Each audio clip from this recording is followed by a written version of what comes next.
Hi, welcome back. Welcome back to my channel. Let's get going. Why did Constable Beat not testify to the fact? Right. No one else approached the scene and nothing was removed from it. Constable Beat swore to that on Scotland Yard's honor. What say you to that? But the bouquet belonged to me. It has nothing to do with the case. That's why Rolly didn't mention it, I'm sure. Allegedly. No, because sadly, it's not only your bouquet we're talking about here. More than one thing in this case is mysteriously the wrong way round. What are you talking about? Yeah, I don't know what he's talking about there either. Think about it. Besides Mrs. Beat's bouquet, there's Mr. Gary Deb's book. Mr. Gary Deb's copy of The Lion's Pride, which was thrown out the window by his wife, would have struck the pane of the casement window and landed here on the west side of the street. And yet, it was actually found here on the opposite side of the road in the victim's hand. That's a weird argument to make because the prosecution is arguing that the pane wouldn't allow them to be thrown out the window. So I guess like what Ryunosuke is bringing up is like, how are they over there? Why are they over there if the window pane obstruct the motion of throwing it? Right? Are we all on the same page here? Meanwhile, according to the testimony we've heard, Mrs. Beat's bouquet should have been dropped here at the scene of the crime on the east side of the street. Right, but they're both opposite. But in fact, it was actually found here on the opposite side of the road in front of Mr. and Mrs. Garrideb's house. There's no logical explanation for these things, unless someone deliberately moved them.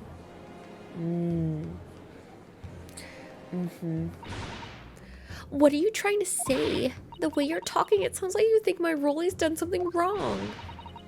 Don't you listen to a word that scrawny lawyer says, wittering on about books and bouquets. Why should we care? It's nitpicking, that's what it is. Nitpicking. I mean, it's part of our job, isn't it? It's to nitpick about the details. Oh, good. Mrs. Gary Deb's come around. Okay. You might call it nitpicking, Mrs. Gary Deb, but deliberately meddling with the scene of a crime is a criminal offense. It's called tampering. I thought it was obstruction of justice, but maybe that's like breaking it? Like actually destroying it? Tampering, Mr. Naruhodo. Yeah, but the person responsible for this tampering cannot admit to it for a very subtle but compelling reason. Tampering? You've barely heard the term before. Tell us, my learned friend, who would possibly have had cause to carry out such an elaborate deception? Yeah, there is someone who tampered with the scene of the crime that evening. All the evidence and all the testimony points to that one particular person. Who is it? Counsel, I must demand that you substantiate this conjecture. Who are you saying is responsible for tampering with the scene of the crime? Oh my god, oh my god, oh my god, I don't know.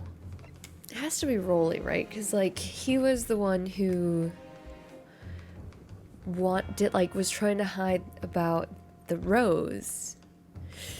Okay, I don't know. Let's try it. Obviously, there's only one person it could have been. Is it obvious? I think we got it. Constable Rolly Beat, it was you. What? A policeman? A member of Scotland Yard? What nonsense! Why would my Rolly do something like that? There's no one straighter than my husband. No Bobby works more tirelessly for the people of London. Yeah, except he's constantly falling asleep, so... Mrs. Beat, you said in your testimony that your husband asked you to go to a nearby police box to fetch the officer on duty. The 15 minutes that you were absent from the scene is the only opportunity anyone had to tamper with it. Oh, right.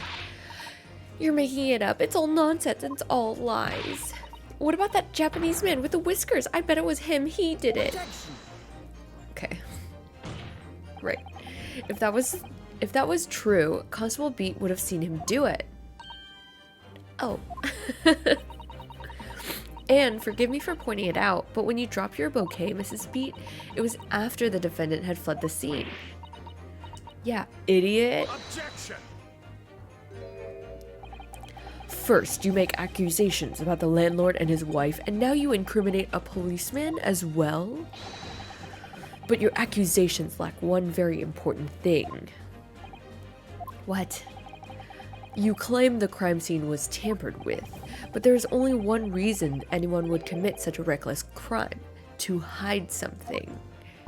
Yeah, we're getting to the bottom of it. Just hold your horses. My husband and I just happened to be there, that's all. So why would we have anything to hide? It doesn't make sense.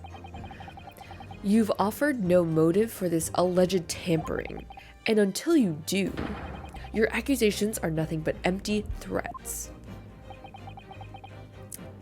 Rude.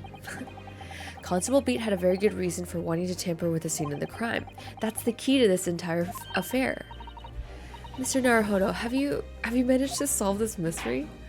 If I did, will we still be here? Counsel, you have made a very serious accusation against a London police officer. If you are mistaken, I'm sure I need not point out that your reputation as a lawyer will be irrevocably damaged.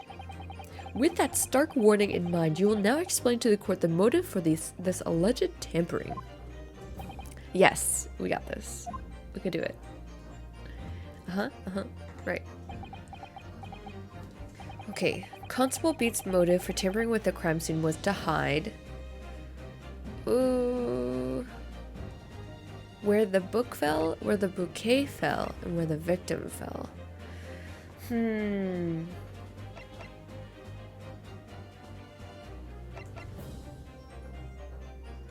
Well, obviously it has to relate to the crime, right? So it's obviously where the victim fell. We'll try that. Where the victim fell to the ground. That is what this Bobby had to cover up at all costs. What? Where the victim fell? You mean where she was attacked? What are you talking about? We told you at the very start, didn't we? On the pavement of Briar Road. We saw it happen, remember? It was right here, as if anyone didn't already know. What if it happened on the other side? And then he why would he move things around though? That's certainly what everyone has been led to believe, but in fact, that isn't where the victim was stabbed at all. Yeah, what if we're insinuating? I think he's insinuating that maybe she was stabbed on the left side. I'm beginning to wonder where this tumultuous trial will end, counsel. Same, though. If that's your assertion, then the court is dying to know, my Nipponese friend. Where are you proposing that the crime actually took place that evening? Can I do this? Take that! But that's on the opposite side of the road. Are you mad? I don't understand. I think we got him. On the evening in question, Mr. Gary Deb's book fell directly down from the open window above, and your bouquet, Mrs. Beat, never moved at all. What did move was the scene of the crime itself. Good gracious. That's a crazy assumption. Perhaps you haven't been listening to the ample testimony the court has heard. But these witnesses both saw the moment the attack took place. Did they? That's right, I saw it with my own eyes. It was 5 o'clock in the evening and already dark. There was the typical London fog on the ground. When you saw the incident unfold and ran to the victim's aid, that was actually on the west side of Briar Road. No, that's not true. It can't have been. Constable Beat then arranged for you to be absent for a while by sending you for help, and during the 15 minutes you were away, he transplanted the crime scene.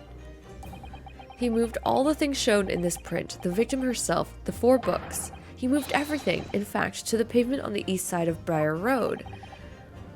Oh, is it so that he didn't have to, like, you know, deal with it? Extraordinary. But the constable overlooked one thing. What did he overlook? The bouquet, I presume? Exactly. The prosecution told the court just a few minutes ago about the discovery of the rose bouquet. Lord Van Zeek said it wasn't noticed until the morning as it lay where the street lamps cast no light. Oh, yes, it couldn't be seen in the dark, obviously. Which is why it was only the bouquet that was found in its original position on the pavement on the west side of Briar Road. Wow, what? And that is the defense's theory about what really happened that evening. How do you respond? Constable Rolly beat. I mean, we still... Wait, no, okay. So we know that she was stabbed because there were things thrown out of a window?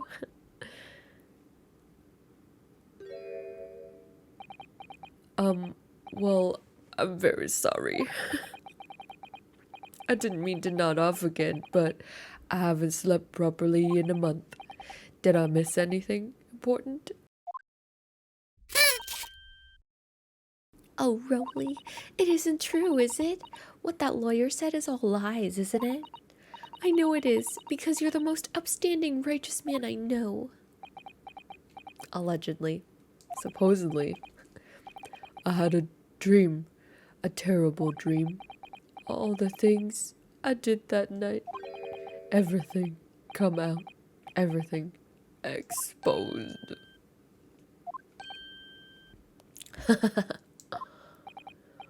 Only it seems it wasn't a dream at all. Good golly. Get shit on. Order.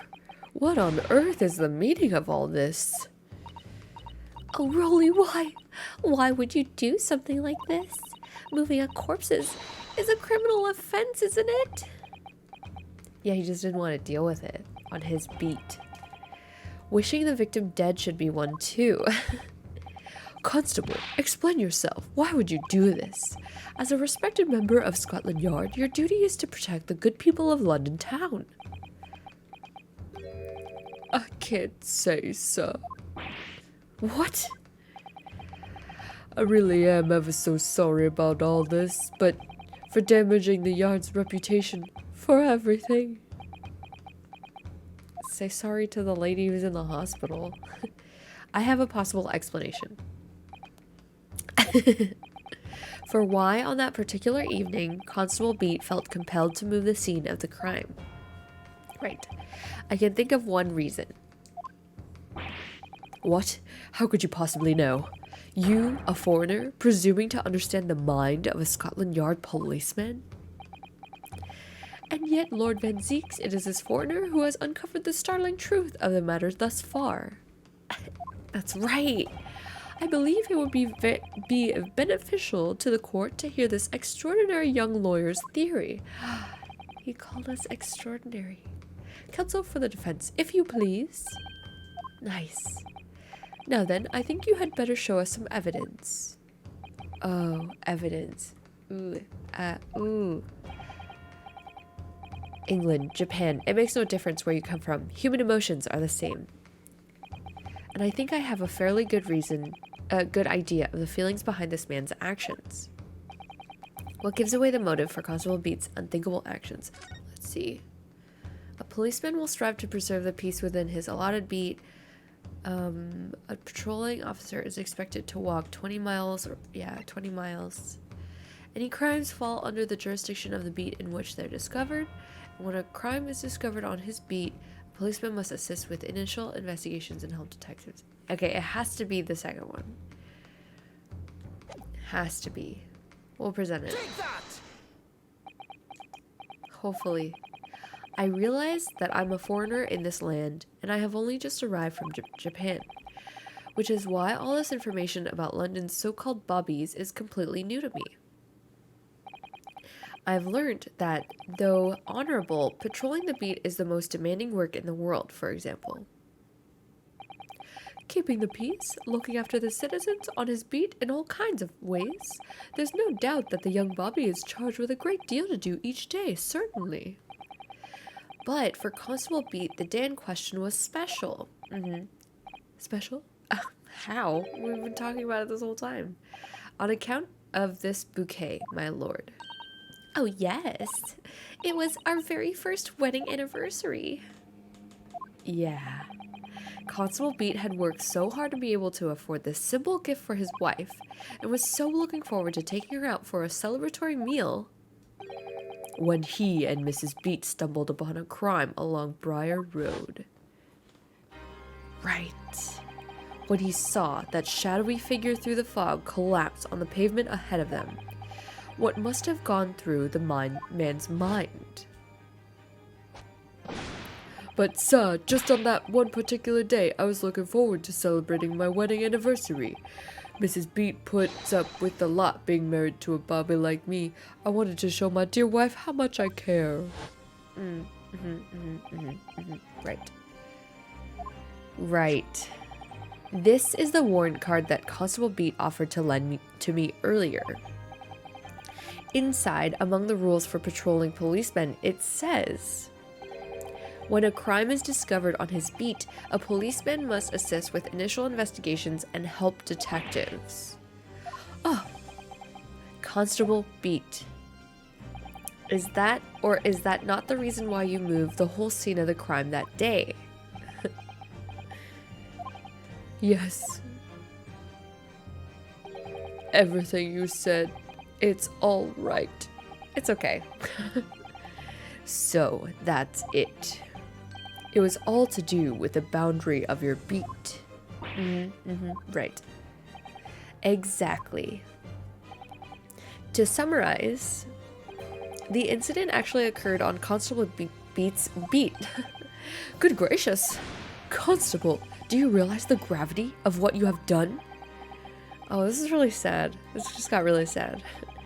It was the first time since I became a copper that I'd ever cursed God. Stay close to me, Pat. The criminal could still be lurking somewhere. As we ran over to the scene, I had every intention of doing my duty as a police officer. We've got to report this to the station as quickly as possible. But then it dawned on me. I realized where we were, where the victim was lying, and what that meant for me. When a crime is discovered on his beat, a policeman must assist with initial investigations and help detectives. Why here? Why did this have to happen here? And why tonight, of all nights?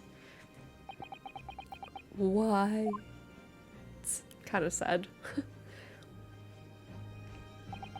It's a copper's job to guard the scene of the crime, so I told Pat she'd have to go to the nearest police box and fetch whoever was on duty there.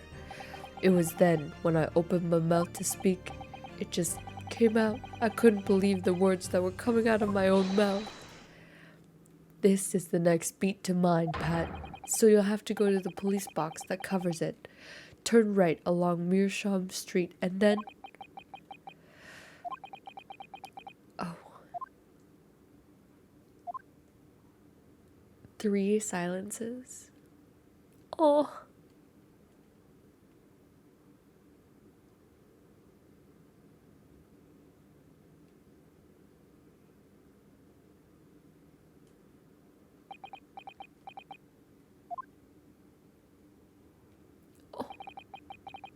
Those big fat tears. I'm sorry. I'm so sorry. Oh, Constable. I just wanted, just that one night, to take my Patricia out for dinner. Oh, Rolly. Just that one night. Sorry for laughing. You knew that if the incident was on your beat, your evening of celebration would be ruined, and so you decide to move the entire crime scene outside your jurisdiction, just across the street to the east pavement of Briar Road, which falls under the neighboring beat's care. Right. You see, I thought, well, I was sure the victim was dead, you see. That makes it so much worse. I beg your pardon. Oh, of course he did. Otherwise, my Rolly would never have left the poor woman on the freezing cold pavement. I see your meaning now. But God got me back from my sins, didn't he? That's why I missed the rose I bought for Pat. Oh no, Rolly, that was all my fault. I should never have dropped it in such a dark place. I'm so sorry, Rolly. They would have gotten away with it too. Uh-huh. And can you tell us, Constable, how many books did you move from the one side of the road to the other in total? 4 it was. Yes, sir, definitely 4. 3 of them dropped by Mr. Natsume, and the 4th being the one that fell from the window upstairs in the Garadeb household, of course. But what made you place that book in the victim's hand? When all the others were scattered haphazardly around, I mean. Oh, well, so that's because that's how I found it. How you found it? What do you mean? That was Van Zeek's. I'm just so into this story right now. When we first ran over to the scene, the victim was already holding the book. So, when I moved everything, I made sure it was still in her hand. You're sure it was this book, The Lion's Pride, that the victim was holding? Oh yes, sir. No doubt about it, sir. Interesting. The 4th book's information has been updated. Okay. What does that mean? Well, so like the book came out first, and then it bopped her on the head, and then she picks it up, and she's like, what's this? And then she gets stabbed, right? I thought it was an open and shut case at the time, you see.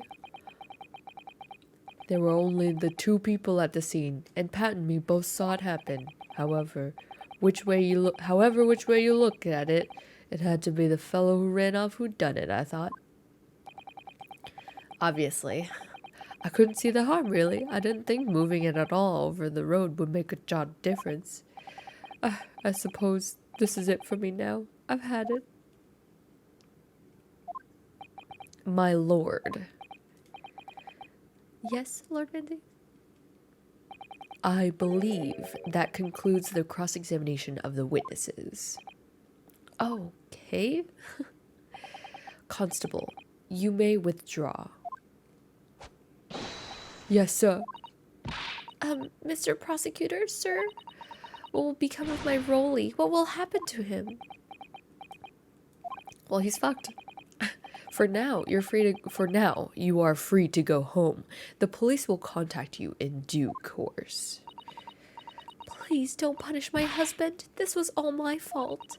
It's because I'm always moaning at him for coming home late. Oh. Leave it now, Pat. Let's go home. I'm tired. All right then, my love. One last thing, Constable. Let this be a lesson to you. In a criminal investigation, every detail matters, however insignificant it may seem to you. Oh, wow. What a scolding. Carve that lesson in your mind. Okay, he gets it. And never again make the mistake of tampering with the scene of a crime. Oh, never again, sir? You mean to say... Leave now. The trial is not yet over. Okay. That was a weird interaction. Well, quite a startling revelation, I must say. Whoever thought of a third party transplanting the entire scene of a crime like that? Indeed, my lord. Nevertheless, there are some immutable facts here. Principally, that the accused, Mr. Soseki Natsume, is the only person who could possibly have committed this crime. Okay, where were you this whole time? No, I disagree. Now that we know the true scene of the incident, there is someone else. Another person who could be responsible for the knife in the victim's back. Forgive me for being presumptuous, but I believe the prosecution is probably well aware of this possibility already. Lord Van Zieks, is this true? Nothing to say about that? Very well. Name the person if you will, and if further investigation is warranted. The prosecution has no objection to the trial continuing. Okay. You will name this other person who could have perpetrated the crime. So, like, it was her. Because she threw everything out her window, right? Take that! The defense would once again like to request the cross-examination of a new witness. Oh, we're gonna call her to the witness stand. My assistant made the same request earlier. In order to finally reveal the truth about this case, it's imperative that we cross-examine juror number 4, Mrs. Joan Garrett-Deb. Me? Oh, dearie me. Objection! Yeah, you bitch. That request has already been denied. Objection! Oh, snap. But the situation is very different now. Mrs. Garrett-Deb, answer me this. What do you want now, you little toad? At the time of the incident, you were engaged in a violent argument with your husband, Mr. John Garrett-Deb. This is John and Joan. In the course of the argument, a minor house fire was ignited, and to clear the smoke from the room, your husband opened a window that looks out over Briar Road. Well, what of it? You threw this book at your husband when he was cornered with his back against the window. Upon striking the pane of the open, top-hinged casement window, the book plummeted directly down, finding its way to what we now know to be the true scene of the incident. Yes, and as I said, what of it? During the argument, you were beside yourself with rage. As such, you threw not just books, but anything you could lay your hands on. Right. So, let me ask you one more time, Mrs. Garrett-Deb. This knife, the one removed from the victim's back, have you really never laid eyes on it before? Ooh. I don't recall it. Oof, she's stubborn. Seriously?